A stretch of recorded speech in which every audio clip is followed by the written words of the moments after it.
Hey, guys. Hey, let me tweet this out first, okay? These millennials and their social media. It's just, I'm like a millennial ate another millennial. well, you can continue that while I do the introduction. Okay. Good afternoon and welcome to the Commonwealth Club. You can find the Commonwealth Club online at commonwealthclub.org, on Facebook and Twitter, and on the club's YouTube channel.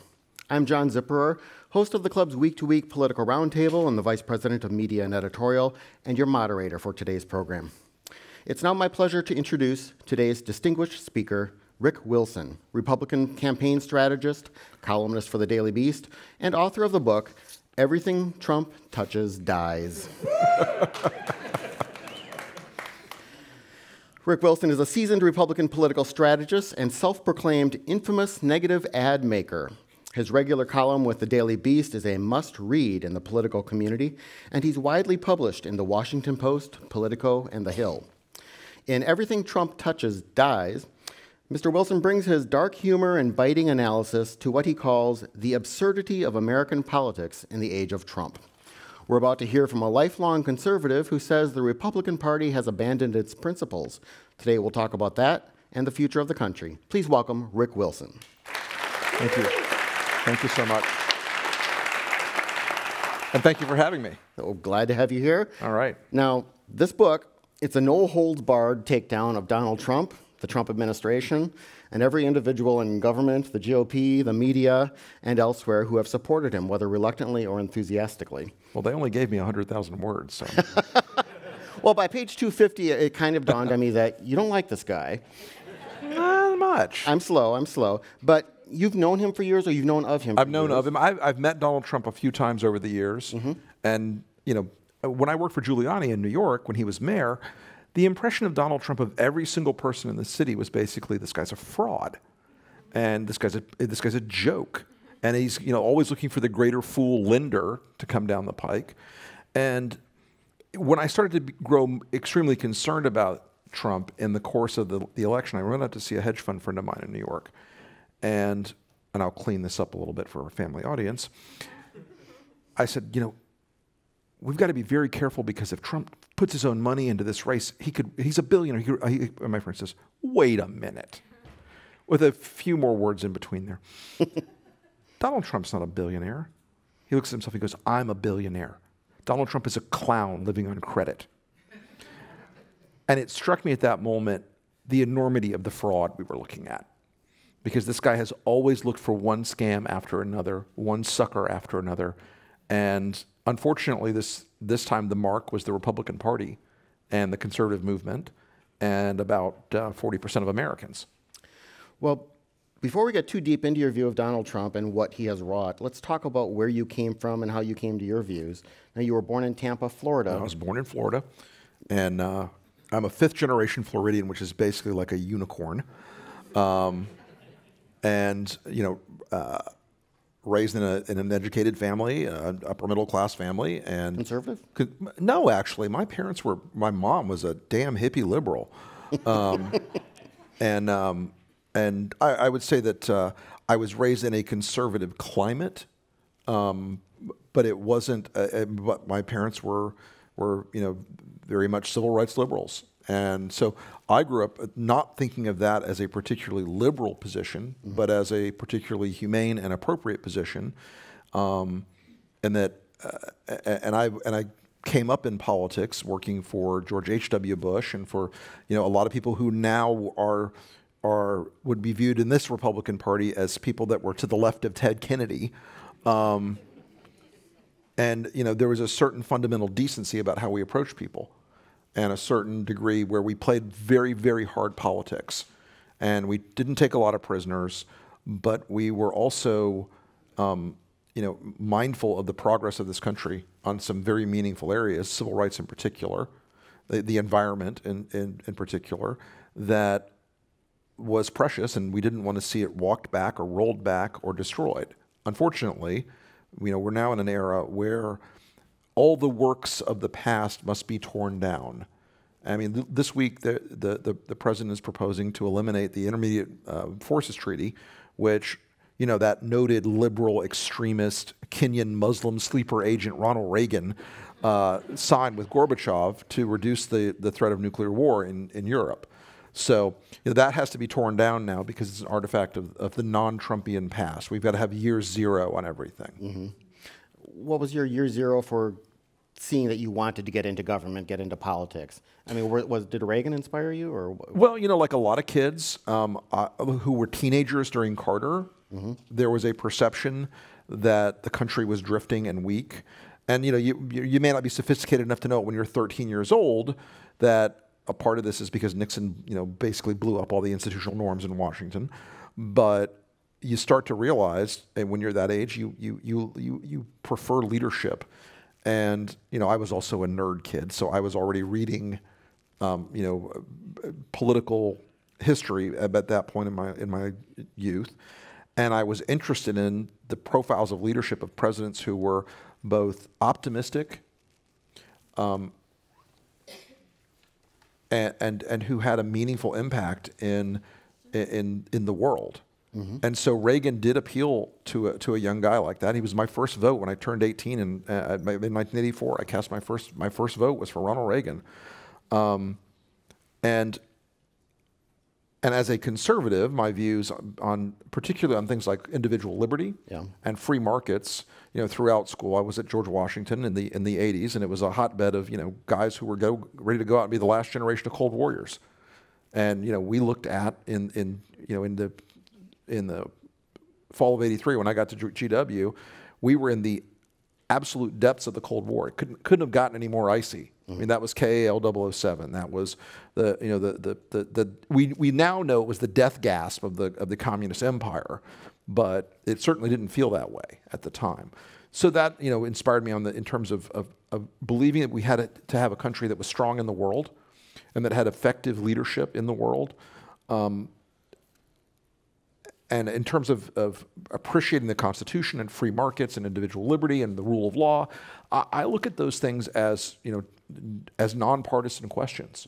I look at them as things that people from every part of the political spectrum can embrace, because our founders built a pretty cool machine that, while it had its flaws in the beginning, it's got some good self-correcting mechanisms, and it's managed to survive over 200 years as a going concern through some pretty terrible things. I mean, we overcame a civil war, and we overcame a Great Depression, and we overcame Milli Vanilli, and we're going to overcome Donald Trump in the end, because the country's got a fundamentally robust ecosystem that keeps us afloat. So the type of conservative you are and the type of Republican you are, we've heard from other never-Trumpers who have been here, David Frum, Charlie Sykes, both kind of come to the realization that they thought that they were the majority in the party, and they came to realize they were a thin veneer on the party, that this populist feeling and this disgruntlement and the lack of attachment to these principles that have been argued out in the Federalist Society and all these other conservative organizations had meant nothing to them. Well, we've learned that, and that's been part of the sort of shock and awe of Trumpism for people who, you know, have a room temperature or greater IQ in the Republican Party. This idea that the people that go to a Trump rally want to talk about Hayek and want to talk about free markets, they don't give a damn about that stuff. They have a bundle of anxieties and resentments that's being fed every day by Fox. You know, they have this enormous anger with the educated part of the party. They look at it as something that's held them back or held them down or hurt them or belittles them in some way. And that old model of the GOP, the tripod, where you had social conservatives, you had foreign policy conservatives, national security and foreign policy conservatives, and you had economic and individual liberty conservatives. That balance used to keep any particular faction from becoming too powerful. And so, you know, the guys like me in the economic and foreign policy side would keep a check on the social conservatives. And the social conservatives would keep a check on the economic conservatives to not be too much of a bunch of heartless bastards. But that's all gone now. there is only one pillar of the Republican Party today, and that's Donald Trump. So the party that produced Ronald Reagan and George H.W. Bush and Jack Kemp and John McCain and a whole host of other people who had a view of the world that was nuanced and had a view of the world that spanned an entire area of conservative thought in different degrees and different flavors, it's all gone. It's all been replaced by, do you love the dear leader enough? Will you sacrifice for the Donald enough? And because of that, the party they've gambled everything on whether Donald Trump is going to be, verbally incontinent 2 days before the election and blow up their entire strategy. They recognize that they're one tweet away from disaster at any given moment. But they're also terrified of his base. They're terrified of the people that support him. They live in absolute abject terror. If you guys ever wonder why aren't more Republicans standing up and fighting back against Donald Trump? I will tell you exactly why. Because the minute they do, their Facebook pages and their Twitter feeds and their voicemails fill up with the most vile, horrifying death threats you've ever imagined. I have a member of Congress who's a friend who, right after the election, was doing a town hall meeting, and he was asked by a guy stands up, he says, "Are you going to support Mr. Trump 100% of the time?" And he says, "Well, I'm going to support the president when the president does things that are right for our district. I represent you. I don't represent Donald Trump." And the guy insists, "Are you going to support Mr. Trump 100% of the time?" And he said, "I knew he was popular, but I didn't know it was going to be the disaster." He says, No, I'm not going to support him 100% of the time. I'm going to support him when he's right. I'm going to work with him when he's right to do things for our district." And this is not some flaming liberal social justice warrior. This is a guy who's from a decently red seat. By the time he got off the stage, his kids' social media pages had threats on them saying things like, "You better tell your dad he better stick with Mr. Trump or you'll grow up without a daddy." And his wife's business got calls that morning. "You better fire her because we're going to boycott you and do all these things." And the death threats they got were ridiculous. And I've fought a lot of races against Democrats. I've taken y'all's lunch money a lot. And I've run some ads that really piss people off. There have been a couple of times when I've gotten a death threat I thought was credible, where I thought was like, I better call the PD about this one. Since 2015, in a state where I carry a gun for a reason. I've had enough threats. My kids have had enough threats. My wife's had enough threats. My dogs and cats have had enough threats. These people are bonkers, and they feel unhinged by Donald Trump, and they feel liberated to do this sort of thing. And this is why the projection you're hearing from Donald Trump about mobs is out there. This is why Republicans are saying, "Oh, the Democratic mob, the violent Democratic Antifa." Well, the people that are carrying torches and calling for black people to be put back in chattel slavery are not a bunch of Democrats that I noticed. They're people who supported Donald Trump 100% of the time. So, that sort of atmosphere that's built up inside the party now, Trump has what the Russians would call Zampolit. They're political enforcers by threat of violence. You really answered my next question, which was to get to Donald Trump. Well, not just what the problem is with him that he's wrought with the party, but what the problem is with the Republicans and the conservatives who go along with him and say it's for the Supreme Court. Right. What about that? You essentially have three categories of Republicans right now who support Donald Trump. First category, it's a narrow, narrow band. They're the opportunists. They're the smart guys. They're the Mitch McConnells, okay?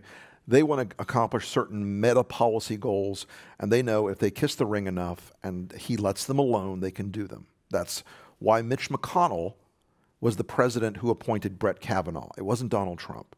That was entirely a McConnell show, which is why the nomination was always going to pass, because it wasn't dependent on Trump. It was all McConnell's guile, okay? And he's very, very good at his work. So those opportunists are out there. It's Lindsey Graham, Matt Gaetz, those guys. They're all playing a game to either accrue power in Congress or money for their campaigns in the future, or stature with Fox News. So the opportunities are a fairly small number.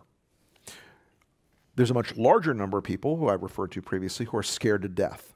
It's the FOMT crowd, fear of mean tweets.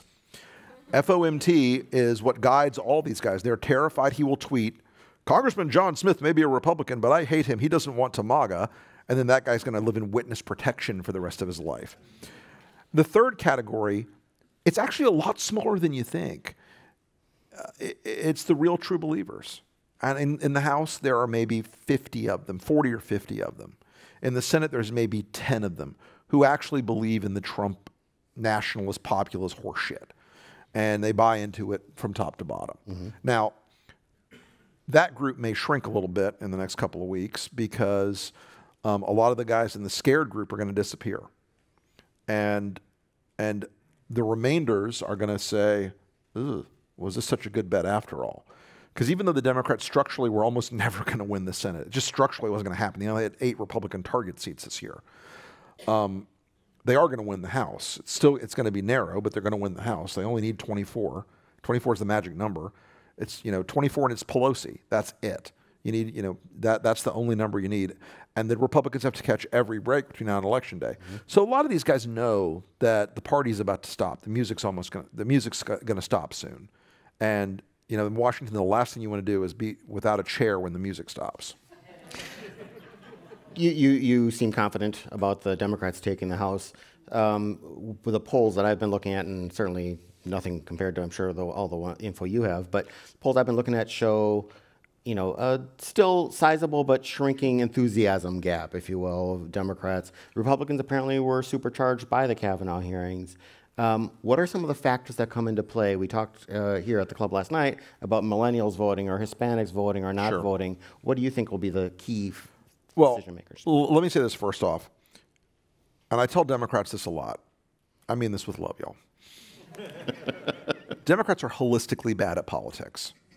They chase every damn rabbit out there, and they cannot stay on target for their lives. This entire caravan issue, that is Trump bait. He threw that out there, and of course, the Democrats crawled all over it, and therefore the news media starts covering it, and it gives Fox News something to say every night that the bin Laden family is creeping toward the border to murder you with their Mexican MS-13 allies, and stoke the Republican base into a frenzy. So, the fact that this election has been nationalized, mm-hmm. Republicans are head faking to the Democrats. Oh, this is great for us. We love this. If it was great for them, they wouldn't have already abandoned 35 Republican House seats. They've cut these guys loose. They're done.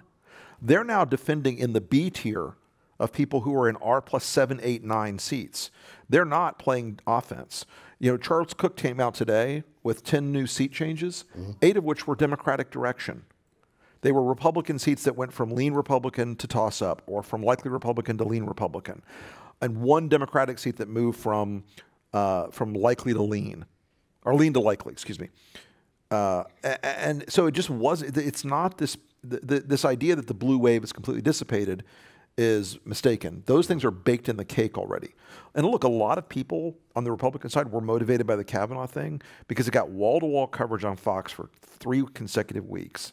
It became something that was a unifying thing outside of Trumpism for Republicans, the feeling of the media is treating us badly. As juvenile as that is. But let's also see the flip side of this coin. In 2016, Republican women got a trial separation from the party.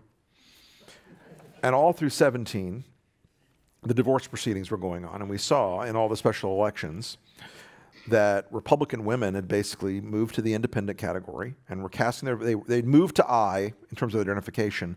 But they were casting votes for Democrats. Mm-hmm. I think Ed Gillespie got his ass handed to him in Virginia. He's a moderate Republican. Hell, he's to the left of me. And he was a glove fit for Virginia, but Trumpism was poison for female voters in Virginia. You've seen the same thing over and over and over again in these special elections. And I'll wrap this up real quick. A lot of groups that people think are going to come out in great numbers are not. Okay? Stop thinking millennials are going to save you. They're not going to save you. You know what? It's going to maybe be, instead of 23%, 25%. Even Barack Obama only juiced him about 5 points. And that was a landslide. That was an epic moment. So millennials are not going to be the be-all and end-all to fix politics for the Democrats in America. They're going to help. They're certainly all identifying as Democrats now. There's no cohort. I mean, when I was growing up, when I was the age of millennials, it was basically kind of a 65-35 split, Democrat Republican. Now it's like a 95-5 split, Democrat to Republican, among younger voters. Hispanic voters are going to come out not in as big a numbers as Democrats had hoped, perhaps, because they, again, suck at politics holistically, and they're not good at addressing things beyond, the identity politics cliches of, oh, all they care about is immigration. You know what Hispanics care about more in polling that I've done all over the country? Education. By far. It's way up here for Hispanic voters. And the Democrats never give them the answers they're looking for. It's always, you're the oppressed minority. We're going to take care of you by fixing the immigration system. A lot of these people, they care about immigration. It affects their lives very directly, but they care about education and jobs more. So, I don't know, read the polls once in a while might help. A question from the audience. It shows you we're not all San Francisco liberals here. If Trump is so terrible, how do you explain his success? The economy, Supreme Court, etc. Well, President McConnell has been very successful in naming 2 Supreme Court justices. And Vice President Paul Ryan. And Vice President Paul Ryan. The economy, when this economy was doing exactly what it's doing right now, when it was Barack Obama, I criticized it because the economy is held afloat on a gigantic bubble of Fed equity, of zero interest loans to Wall Street. They held after the 2008 economic collapse, the Fed stepped in and they inflated the economy. That bubble is still underneath this economy. It is still keeping us afloat. There have been no meaningful legislative accomplishments of Donald Trump on the economy at all. These manufacturing jobs that were coming along, they were coming along in the end of Obama's term. They didn't, emerge sui generis because, or de novo rather, from Trumpism because Donald Trump says, I don't like the swamp. There's been nothing truly accomplished. The regulatory fixes he's done have actually been so narrowly crafted because they're payoffs to the coal industry and the steel industry. And those things have been almost tuned to support individual corporations. A lot of the stuff he's talking about is, of course, as you know, completely false. When he comes out and says, we're opening 20 new steel plants in this country and 1 million people are going to be working in them, well, it's one that had planned to reopen under Obama, and it's employing 40 more people. It's not this bubble of fantasy of Trump's accomplishments is just that. It's a bubble, and it's great pitching and nothing there. It's all hat and no cattle. You also target the tax bill from a conservative point of view in the book. Tell us why that was not a conservative. I mean, it had a lot of things that people thought were long-sought conservative goals, but you say no. They weren't long-sought conservative goals, actually. They were long-sought corporate goals. And as an actual economic conservative, I believe that if you're going to pass a tax cut, it should go beyond about 150 guys on Wall Street and about 65 billionaires in this country getting 85% of the benefit of the bill. I don't believe in crony capitalism. I don't believe in the government picking winners and losers. You know what we picked in this tax bill? We picked the hedge fund industry. They were the big winners. They won, and they won big. And the bill was built in with all these phony predicates, one of which was, oh, the bill will instantly cause economic growth forever to be somewhere around 5%. Oh, really? Now, how's that working out? It's not. Right now, we're going to end up in the 2-point-something, 3-point-something range if things continue to go well. This has already blown $1 trillion hole in the budget. I'm sorry, I had this thing when I signed up for the GOP that fiscal probity was part of the whole game plan, that we weren't going to spend money like drunken sailors. So this bill is, even if you factor in, and we could argue this all day, supply-side effects of the bill and stimulative effects of the bill, you still can't make it work financially over time. And the bait that was thrown out there, this middle-class tax cut, it's de minimis. I'm sorry. If our country's economic core is hedge funds on Wall Street, it's a really different country than I think we're looking for to survive in the next century. These are guys right now who have been given a gigantic amount of Federal Reserve money to play with for a decade, and they've played nicely. They've made a ton of money. And now they've been giving a gigantic tax break underneath it. They've been given another ton of money. And guess what's going to happen when the drunken sailor party ends and they wake up like that morning in Tijuana where you wake up somewhere, don't know where you are, and your eyes are glued shut, and you're like, I'll never drink tequila again. We're going to have to bail them out again in a couple of years. You mark my words, he will bail them out again. And we're out of money. We're out of tricks. If the economy goes south tomorrow, you know what the Federal Reserve has in the till now? Nothing. The only game they have left is a gigantic inflationary money print. And that, again, as a conservative, I don't know. It didn't really work out during the Great Depression all that well. So I think we need to be very cautious about this tax bill or replicating its effects. Okay. You devote a large part of your book to describing the people who have fallen victim to the curse of everything Trump touches dies. Let's talk about some of them. Let's start with Steve Bannon. Well, imagine cancer with legs. Steve Bannon is one of the darkest, and I use this word advisedly. Steve Bannon is one of the darkest and most evil people in American politics. If we were a sensible country, Steve Bannon would be horsewhipped in the street because he is a racial arsonist. He is seeking to overturn the republic and replace it with an authoritarian nationalist populist state. He's walking treason. And he's one of the most loathsome human beings I've ever encountered in any context whatsoever. And the fact that Steve Bannon targeted my kids to get at me, he should hope we never meet in a dark alley. Let's just put it that way. You do take delicious satisfaction in working against Bannon in yes. that infamous Roy Moore Senate campaign in Alabama. Tell our audiences about that. So I've worked against 2 Democrats in my career. One was Donald Trump. Against 2 Republicans. Republicans. Oh, excuse me. Oh, God, it's like 400 Democrats. Sorry. 2 Republicans in my career. One was Donald Trump, and one was Roy Moore. And I would have done the Roy Moore race pro bono because I heard Steve Bannon had gone all in, put every scrap of his credibility into the race. And I thought, oh, my God, he's actually dumber than I thought. He's going to bet his power with the Mercers and with Trump on a child molester. So I took my superpower, which is making terrible negative ads that people go, I can't believe I saw that on TV, and then they go out and vote the way I want them to, against Roy Moore. And I got to tell you, that was like having the greatest hot shower of my life.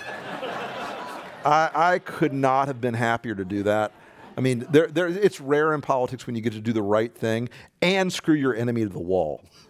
And Steve Bannon's hide is tacked up on the barn out behind the house right now because he lost everything at that. You know why is Steve Bannon running around Europe trying to rev up like low-rent right-wing Hitlerite parties? Because the Mercers cut off his... Sorry.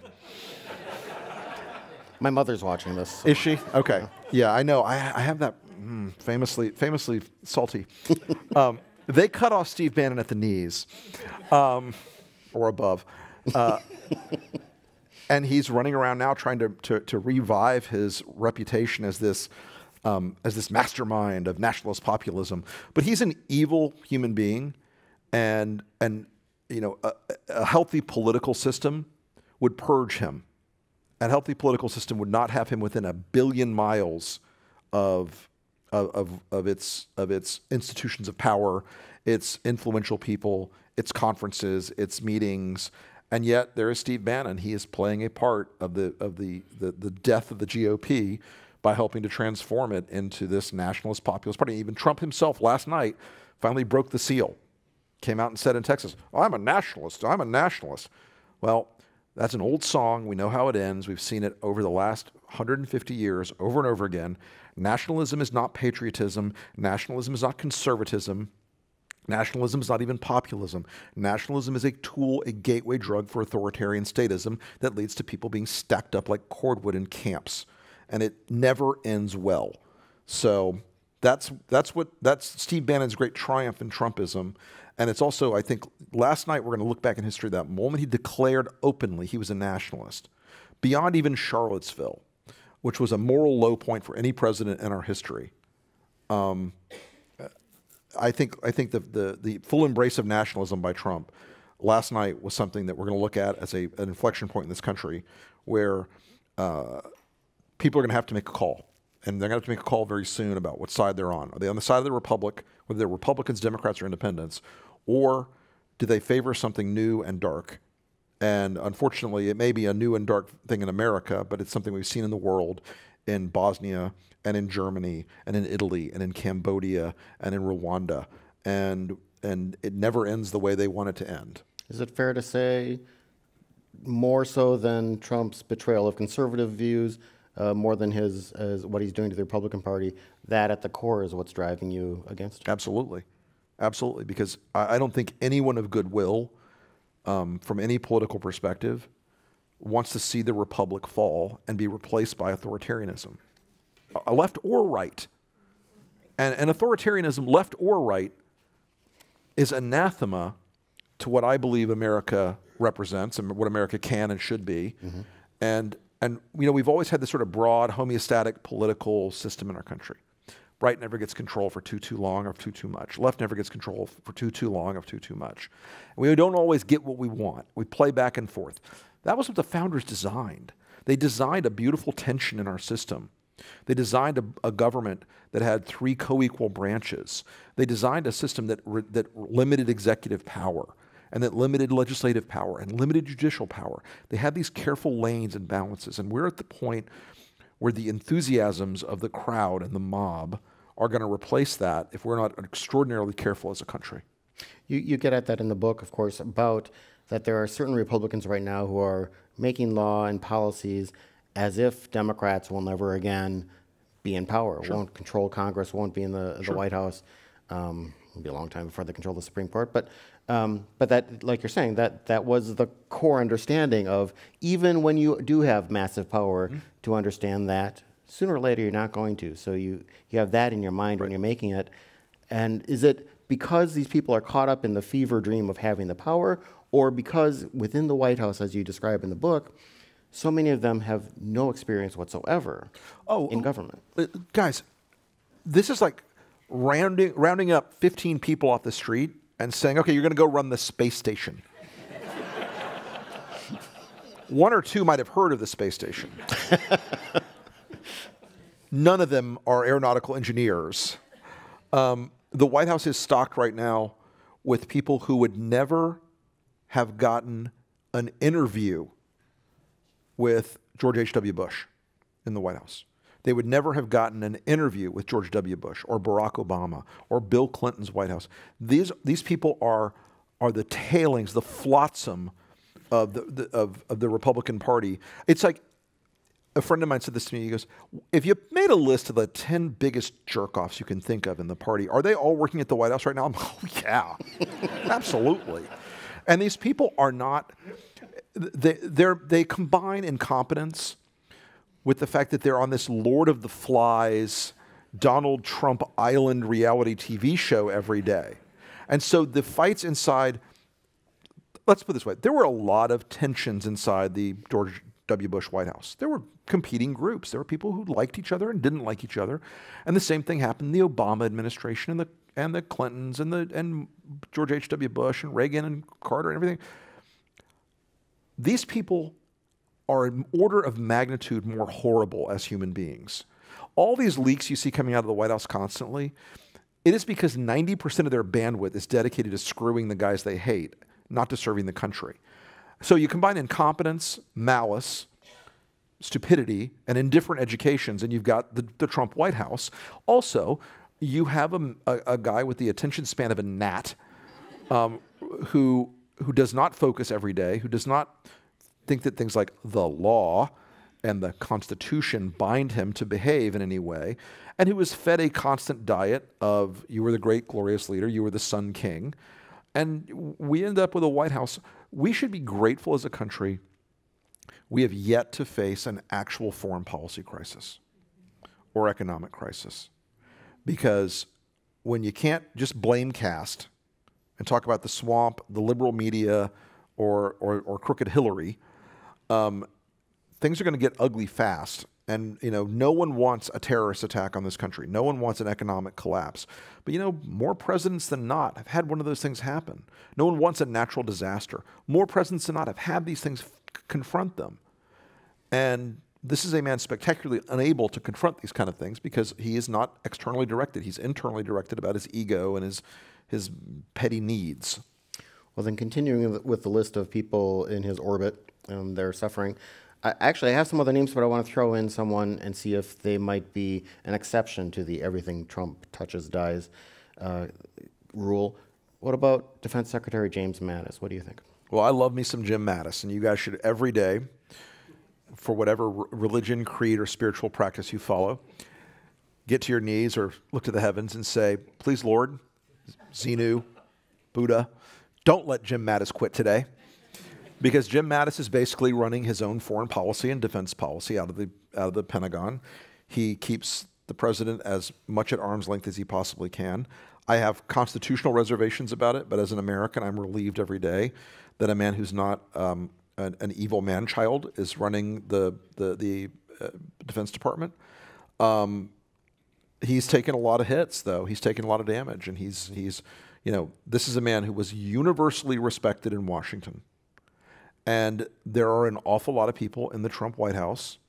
John Bolton and his mustache are both trying to take out Mattis every day. Every day they're working to drop down the hammer on Jim Mattis and get him fired. And it's not even subtle. I mean, Bolton doesn't really do subtle, but it is certainly something that we should be very mindful that there are only a couple of adults left in the room. Is Stephen Miller one of them?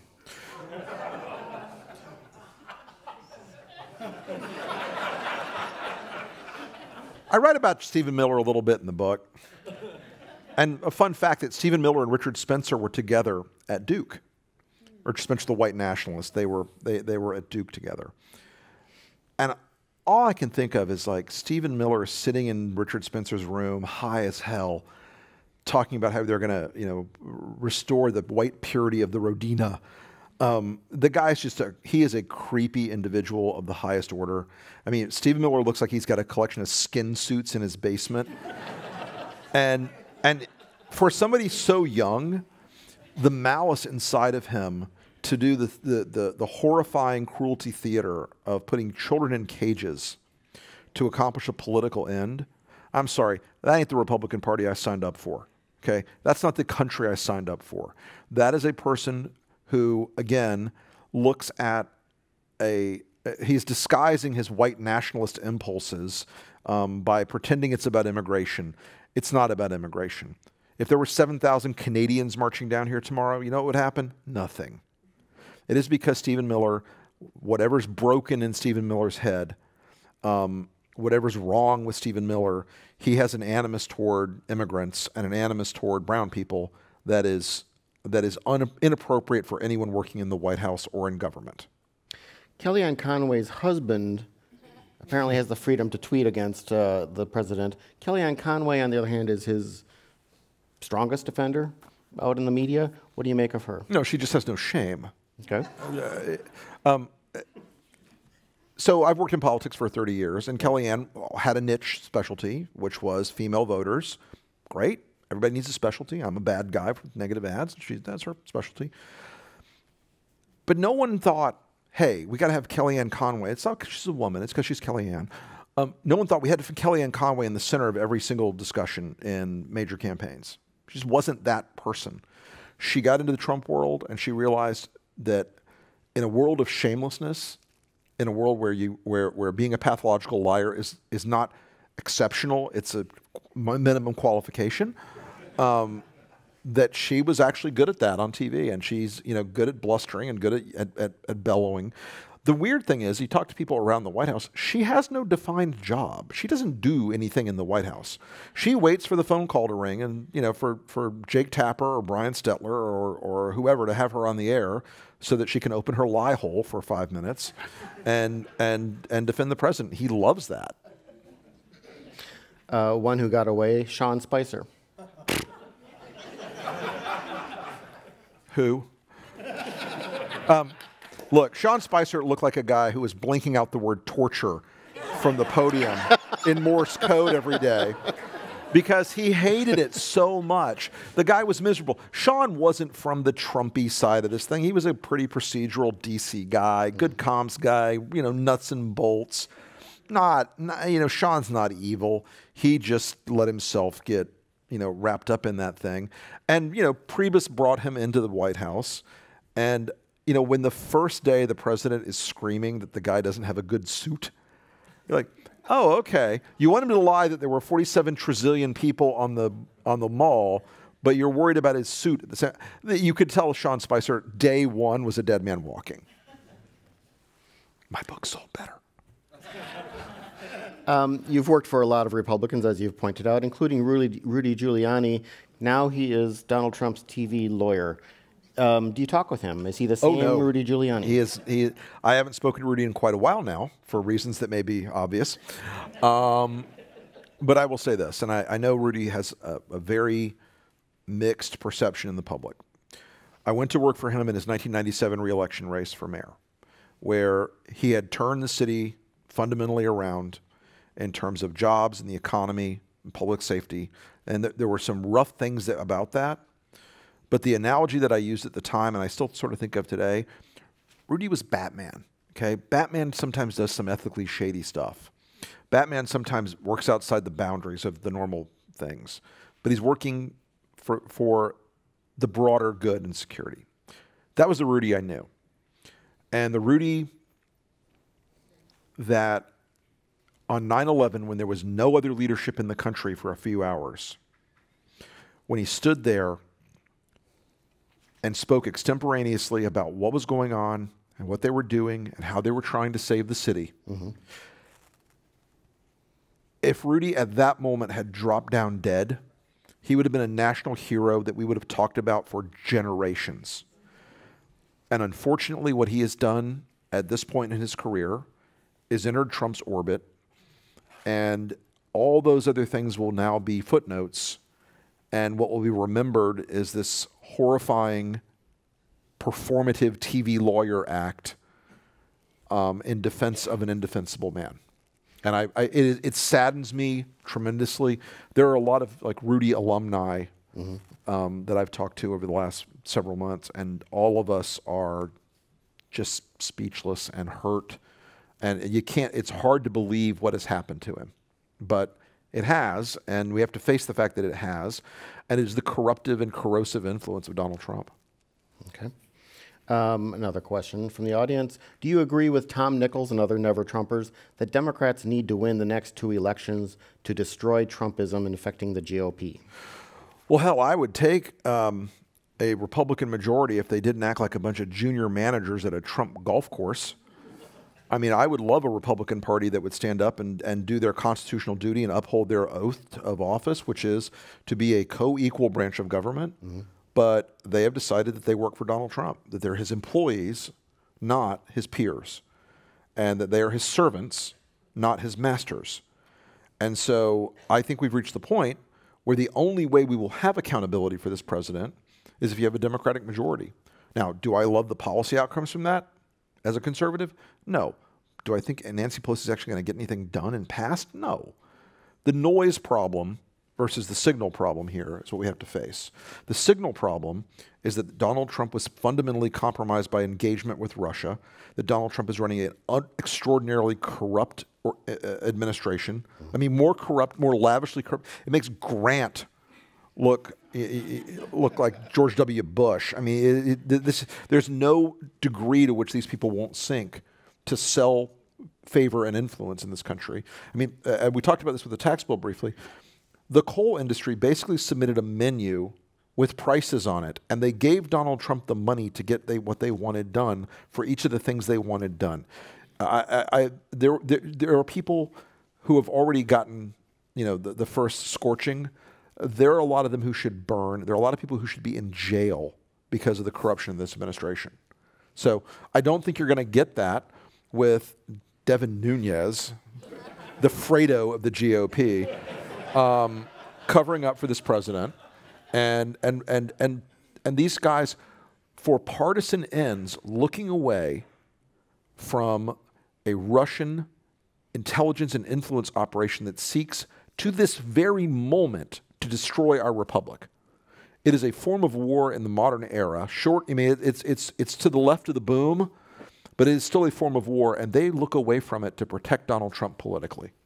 On that line, someone from the audience asked, if Robert Mueller has a smoking gun, if he's got some conclusive thing, he releases it, do you think Republicans will go along with? I'll just get you right there. No. Yeah. Now, the magic number is in the Senate. You need 2/3. You ain't getting there. Not before 2020. It would take something so extraordinary and so damning that I can't imagine it wouldn't have leaked already for a majority of Republicans in the Senate, or not a majority, a sufficient number of Republicans in the Senate to vote to impeach and to convict, rather. I mean, the impeachment is not as dubious as the conviction. The impeachment's very difficult, but the conviction is extraordinary. It's an order of magnitude higher. Someone asks, who owns Trump? Russians, Saudis, others? Who doesn't? The guy's... I hate to be sexist and everything, but the guy's got a short skirt, and basically it's, hey, guy, I want a date. He is not a guy who for a moment looks away from money. Everything in his head is always about that one scorekeeping mechanism that he inherited from his defective relationship with his father, which is, are you making the bank? This is a guy whose venality is so unbelievably evident every single day. So yes, the Russians did a ton of business with the Trumps, a ton of business. And, you know, these were stories we were pitching in 2015 to all those liberal reporters. And they would say things like, oh, well, get to me after the primary. It might be interesting later. And then during the general, we're pitching the same reporters. It's like, you know, Hillary's going to win. It's okay. Don't worry about it. We won't follow that money. It's too hard, too complicated. Well, that stuff is emerging. A lot of that data is out there. Mueller's putting that case together. The president and his sons are lying when they say they have no business with Russia or Russians. The Chinese, obviously, and the Saudis, obviously, have become an ATM machine for the Trump family and the Trump family enterprises and businesses, including Jared. So I think I think Donald Trump is owned. He's got many masters. Will Trump win in 2020? Well, I have some tough love for y'all now. If it's Bernie or Elizabeth, Trump's going to be president. I'm just going to tell you right now. Democrats need something that they're not thinking through right now. Right now, Democrats have a scorekeeping mechanism for presidential nominees. It looks something like this. Ideological match. So that means, are they right with you on guns, abortion, health care, whatever? Okay? Then you look at, can you put it together, raise the $1 billion, raise the money, do the campaign operational things, etc. Then it's, can we get through the superdelegate mess and all the Democratic internal blah, blah, blah? Get it backwards. The last thing Democrats have on their thing is charisma and engagement with the media. That should be way up here. They should look for a candidate who can be great on television. That's where this election is going to be fought. It's not going to be fought out in caucuses and in policy debates. It's going to be fought out of who's got the charisma to go kick Donald Trump's ass up and down the block every single day. Now, if that's Bernie, who is 9,000 years old, and who's going to go out and say, the millionaires and billionaires, it's not going to work. It's just it's just not going to be there. Elizabeth Warren may have many shining merits, but I think last week, you know, that whole thing went over like a fart in a hurricane, and I don't think she's particularly great at politics. It's someone else. So that's not me. Somebody's on the list. Well, and I know it's not it's literally not your job to give the Democrats advice, but do you see Republicans who could do that, kicking up and down the street of Trump? Look, I think that the Democrats need somebody who's a little bit out of left field. I think that a lot of the lineup right now is a little pedestrian and a little dull. and I'm just going to say this, and here we go. For the love of God, if you know Hillary Clinton, ask her to shut her damn mouth. You know what she should be doing? Raising money behind closed doors. She's great at it. But every time she's on TV, it reminds every one of those Trump voters that why they voted for him. A lot of Republicans who are not Trump fans were just slightly less fans of Hillary. Their hatred was just a little higher. And I don't think she does any good for the Democratic Party moving forward. They are, I mean, look, what else do you use from the 1990s? You still have your flip phone? No. And the Clintons now are a dated product. And politics is about novelty in a lot of ways. Trump was a novel candidate. He was a new flavor. He was something exciting and different and transgressive. So I would recommend to the Democrats, you know, don't feel like the "it's my turn" person needs to be the person. Look at who can be a great fighter against Donald Trump and who's great on television. That's where the battle will be fought. It will not be fought on policy questions. I know that I know people want policy to be the way you make decisions, and that maybe would be a more robust democracy and a more robust republic. But you know, P.J. O'Rourke once famously said the three branches of government are money, television, and bullshit. Now, which one of those is Donald Trump great at? All three. I would suggest the Democrats look for somebody who's great at least one of those. Someone asks about if everyone could turn off their phones or other loud noise-making devices, husbands, etc. On the Republican side, any chance of John Kasich or someone else who could challenge? Sure, and look, when Pat Buchanan got in the primary against George H.W. Bush, all of us George H.W. Bush guys were like, this guy. But Pat Buchanan started the bleeding with 41. And that bleeding led to Ross Perot getting in the race. And that led to Bill Clinton winning the race with a plurality of the American vote. And with a narrow electoral college win. So I do think you'll see somebody on the Republican side. I also think you're going to see a lot more independent-leaning or independent candidates considering this. And a couple of them are actual billionaires who know what they're doing and who aren't incompetent. So we'll see how that plays out. But I think there's certainly an opportunity for a very disruptive election cycle with pressures inside the Republican Party and outside on the independent side.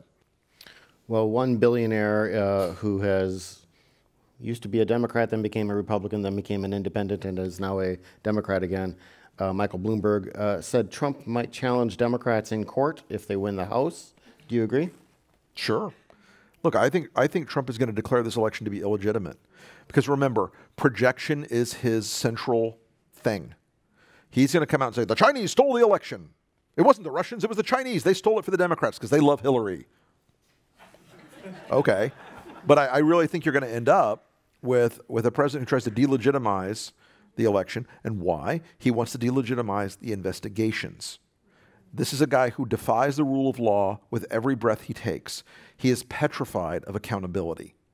So, which is also why, by the way, I think the Democrats, if they take command of the House, it doesn't need to be day one, hour one, hair on fire. We will now impeach the evil orange one. Death of 1,000 cuts. Investigative power is magical. And they can drag this thing out and salt the earth around him so much and cause so much political cost, opportunity costs for him that that should be part of the strategic landscape of holding him accountable. Is don't try to jump in and eat the candy first. Eat your vegetables. Go at it, hammer and tongs. Go after the corruption inside this thing. I mean, look, you could do a Benghazi level investigation just on Jared Kushner and MBS in Saudi. I mean, you could spend a year on that and make Jared sit in the chair under the hot lights over and over again as he sweats.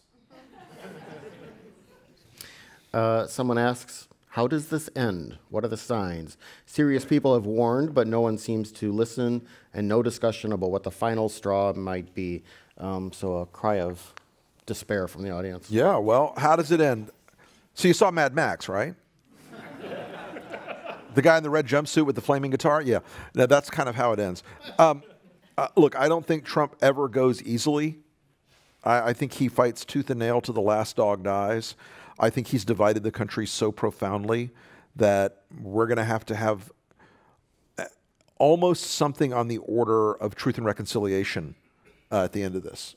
Almost on the order of some sort of national moment where we really, really consider the damage that's been done, and where both sides have to examine, how we're going to play this ball game.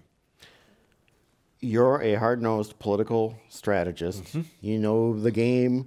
You know the good and the bad, the seamy, the bright, sunny side of it. Say Trump either doesn't choose to run, or he's defeated in 2020, he retires, he marries someone else, whatever. He's gone. And the point scenario I like to think of is just finishing off a bucket of KFC with gravy, and he goes out like Elvis. But he's shown that this populist, nationalist, sure. And racist group exists there. Why do you think Ted Cruz has continued after Donald Trump humiliates him every chance he gets, even in the course of his rally yesterday? Because Ted Cruz thinks to himself, I can be the smart one. I can be Trump with brains. I can do this thing and not be crude and capering. I can be the clever nationalist. A lot of these guys will try to will try to adopt Trumpism without being Trump. They will adopt Bannonism without Bannon in the room. I think that is very fraught with peril for them. I don't think it works in the end in the general election cycle for two reasons. The first is people who voted for Donald Trump voted for the character he played on TV. They voted for the guy they saw on The Apprentice for 15 years. Who was that guy? Smart, worldly, deal maker, billionaire, commanding, competent, knew good people from bad people. What they didn't realize is they were voting for his scriptwriters. They didn't realize they were voting for a character he played on TV. So trying to do all the Trumpish things that were backstopped, so all the jackass behavior, all the insults, all the making fun of disabled people and women and immigrants, was backstopped by 15 years of public impressions of Trump that he was a competent billionaire businessman. These guys aren't going to have that. The ordinary person who acts like Donald Trump, you throw them out of the bar. They're not the people you want to have front and center in your political life. Mm-hmm. So the nationalist populism in his flavor is self-limiting, I think. Okay. Max Boot, who is going to be here on Thursday to insert a second ad into this, but he recently was talking with Charlie Sykes, another Never Trumper, and he said he's realized he's not the conservative he thought he was, and that he's certainly not a Republican. But both Sykes and Boot were talking somewhat wistfully about a new party, a more centrist party. And this just gets to, and this is reflected in a number of questions here as well. At what point are you trying to save the Republican Party? Can it be saved? What should happen to the party or to conservatives who want a party they can feel good to be a part of? When I started the book, I still felt more optimistic about saving the GOP, about hiving off or preserving or executing a Dunkirk maneuver to save the party, where the parts of it that were about individual liberty and personal freedom and constitutional fealty and respect for the rule of law and free trade and free enterprise could be somehow moved to the side. Somehow we would keep the tablets, until the dark age ended. Mm-hmm. I am increasingly skeptical that Republicans will do anything but excuse their behavior, and we'll just shrug it off and pretend this never happened. But it's the morning after the strip club, and there's a lot of glitter and bad perfume in the air, and people aren't going to be able to get away from it. They're not going to be able to just walk away and go, "Oh, that was just a passing fancy. That was just a fad. That was parachute pants. I'm not doing that anymore." And so I think it's increasingly difficult to save the Republican Party brand itself because it's become so infused with Trumpism. I do think there is still merit for political programs and platforms that are about those things that I've described. I don't know how you get there while Trump is still on the stage. So, you know, again, the idea of Dunkirk is one that was sort of obsessing me during this whole 2015, 2016 window of how do you keep the things that have merit? And frankly, how do you discard some of the things that don't work and don't matter? I mean, I got in a huge fight way before all this, a huge fight with Rush Limbaugh in 2014 because I wrote an article basically saying, you know, I haven't cared about who gets married for a long time. I don't think it's the government's business to tell anybody any two capable, competent adults who they can and can't get married to. That's the power of the state being socially engineering on the right. If it's bad on the left, it's bad on the right. So leave it be. Let people who want to get married get married. And they all lost their damn minds. You know, you're a rhino liberal shill. Oh, you're part of the cocktail party circuit. No, I viewed gay marriage as an individual liberty question. So if I can help build a new party or a new movement that has left the evangelicals, who have proven, by the way, that they are unbelievably hypocritical in ways that stretch beyond even what I knew how hypocritical a lot of them were. And I talk about this in the book a little bit, by the way. Thank you. I talk about this in the book a little bit, by the way. There are a lot of evangelicals who will go out and they will blast the hell out of people who have had affairs. And, oh man, there's one of them. He is a busy boy. I mean, he's like the king of Tinder. And there are others who blast gay marriage and have you know and are on the down low. And so their hypocritical nature was always kind of grating to the fiscal and national security guys like me and the individual liberty guys like me. But now, I mean, the golden calf in the White House is a demonstrated adulterer a gazillion times over. He's paid for abortions. He supported Planned Parenthood. I mean, this is everything about him is repulsive, but they're like, well, we want our Supreme Court justices so we can't, so those gays won't get married and destroy our families. I'm sorry, I don't need those guys in my party. I don't. I'm sorry, I don't. You know what? If you want to be a conservative, a social conservative who believes in the principles of your church, God bless. Go do. Go do good work. And you know, I know a lot of evangelicals who do amazing, amazing community service work, who are conservative and who work with the homeless and who work with the disadvantaged and who work with at-risk kids. And I ask them a lot of the time, like, how do you reconcile this? How do you have this one thing that you support no matter what, and you do good works in the community otherwise? What's the moment there? What's the thing? And it's because they feel inferior, and they feel put upon. They feel like the world is against them, and that society has changed around them, and it has. But if the price tag for them to maintain their political power is supporting a guy like Donald Trump, I'm sorry, I don't need you around. You do good work, go do your thing. But you know, I'm not comfortable with that. And it's not denigrating their religion. It's denigrating their politics. We're getting short on time. I did want to talk to the king of negative ads here about some famous negative ads. And so just maybe briefly, if you could give me your take on, for example, the Lyndon Johnson Daisy Girl ad from '64. What a killer. I mean, it captured a moment exactly. And it clarified exactly what people were worried about with Goldwater. Mm-hmm. And it's one of the most stark and simple ads ever made. I thought it was one of the, I mean, you look back at it as, if you're studying negative ads, that's one where people stopped at the end and went, oh, what? And, you know, took a deep breath. Yeah. Willie Horton, the ad supporting George Bush in Well, when Al Gore made it first, it was, you know, interesting, but it wasn't, I never thought Willie Horton was a great ad. Really? I never thought Willie Horton was a well-done ad. It didn't communicate all that much very well, because everybody already recognized in the polling that Mike Dukakis was a Massachusetts liberal. That's all you had to say. So Willie Horton was kind of gilding the lily a bit in terms of that race. Yeah, it's overtly racial, but it also wasn't it also wasn't very widely aired or very well done. Okay. The Swift Boat Veterans against John Kerry in 2004. You know, when you go at somebody's strength, and they have a lot of trouble going punching back when you're going at their strength. What's the best negative ad you've ever done? Best negative I've ever done?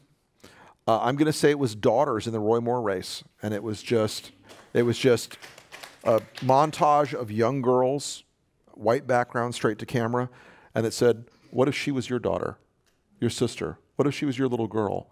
What if she was 14 or 15 or 16 or 15 or 14? Would you let him date her, touch her, undress her?"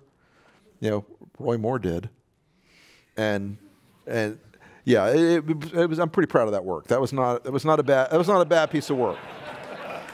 Well, I moved the needle with that one.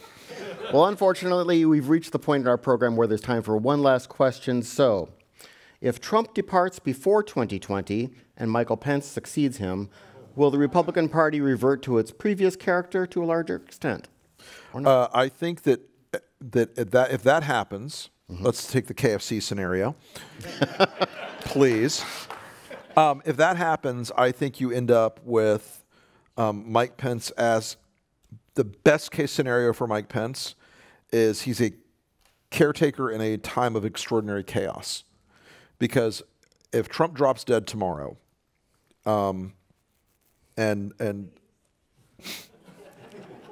I heard you. If Trump drops dead tomorrow, Washington blows up. Everything goes off the rails. You know, there are two types of cohesive White Houses, good and evil. And the cohesiveness around Trump is because they're all a bunch of evil rat bastards. And they're all fighting with one another. If he goes and Pence became president, all those Trump people are going to try to suddenly become his guys. It's going to be the greatest. You know, it's going to be like watching rats in a barrel. It's going to be fantastic. But I think it would be a very chaotic time. I think you would see a lot of people immediately moving to run for president on the Republican side and the Democratic side. It would unstop a bunch of political log jams in D.C., but we would be in a period of absolute chaos in the country. Thanks to Rick Wilson, Republican campaign strategist, columnist for the Daily Beast, and author of the new book, Everything Trump Touches Dies. We also thank everyone here in our audience, as well as on radio, television, and the internet. We want to remind everyone that copies of Rick's book are available right outside this door for signing right after this program. I'm John Zipper, and now this meeting of the Commonwealth Club, the place where you're in the know, is adjourned.